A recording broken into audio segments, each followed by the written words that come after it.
So at this point, Shivrai was a leader of the masses, leader of his own people. He was not a Chhatrapati yet, and he was fighting the atrocities of the Mughal Empire. That's what he was doing. He was not fighting atrocities of the Mughal Empire as yet. He was trying to get portions of, he had already got value of Javli, which from another Maratha Jagirdar, or they used to think themselves as the kings or Rajas, Mores. Why he got Javli? He wanted to expand towards Konkan. He had to get more land and more land revenue to create an army. Correct. And if he had gone east, he had gone towards Adil Shahi, like Bijapur, they would have defeated him in a pitched battle. So he was trying to that time expand towards Konkan. First he took Javli and then he was taking parts of Konkan because his another dream was creating a navy. Yeah, the port. Navies, not port. He wanted ports, sea forts, and then warships, guard ships. Basically, what happened after Panhala? What was the aftermath of Panhala? So what happened, there was a warrior along with Shivrai who was also trapped in Panhala. His name was Baji Prabhu Deshpande. Yeah, who doesn't know him? So he helped Shivrai to escape from Panhala despite Jauhar's or so-called Salabat Khan's besiegement. Correct. Yeah. And then he had two helpers. One was, I think, Bahirji Naik and one was a Brahmin. But these two were the diplomats who talked to Salabat Khan and misled him. And Salabat Khan thought that Shivrai and his people are surrendering.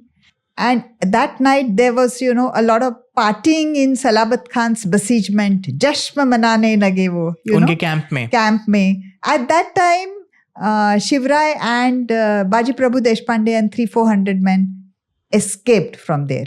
There is a kind of Masai rock behind Panhala, which you have to go over it to reach Vishalgarh. But somehow Shivrai escaped, and then the gist of the story is he came back to his Swaraj. And where Baji Prabhu Deshpande gave his life, supreme sacrifice. He committed supreme sacrifice, we call. Then Shahiste Khan was a little upset, Then what Shahiste Khan does, he actually plows through Shivrai's Jagir and he reaches Pune.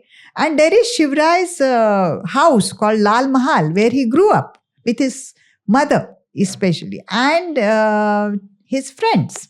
So Shahiste, this is a big, it's not a great mahal or palace. It's a modest place, very beautiful architecture. And Shahiste Khan makes that his home. And not only he makes that his home, but he is surrounded by more than 100,000 of troopers around him. So Pune is swallowed by a python called Mughal cantonment.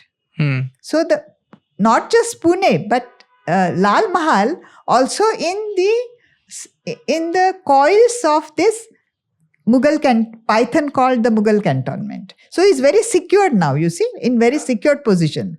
He will sit here and tell a lot of his contingents to go and destroy Shivrai's Swaraj. Go here. There will be 15 to 20 flying squads, they call it. The contingents. They will go and attack a village, burn it, take women and children as slaves, kill the men there. And these slaves, and they were constantly bringing the slaves to the camp. So this is called war of attrition. What is war of attrition? Terrorize people around, terrorize them. Because even those days, when people heard the hooves of the horses, Mughal horses, they would get heart attack and die. Basically, slight inception or slight, just sound of them coming towards them. That means death. Yeah. Death of your family, not your death. See, your own death you can tolerate, take it. But the death of your loved ones in front of your eyes, is like dying a million deaths before your own death. And they would take the women, they would take the children away, they would make them slaves, they would put them in their harems. Not immediately, not even harems, not even that.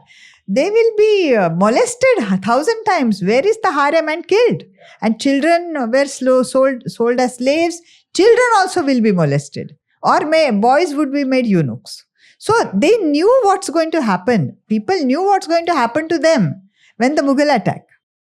So this is known as war of attrition. Terrorize at various places and lower the morale of the people. So they do not have any strength to fight. Kill them slowly Kill them slowly. and mercilessly. Mercilessly.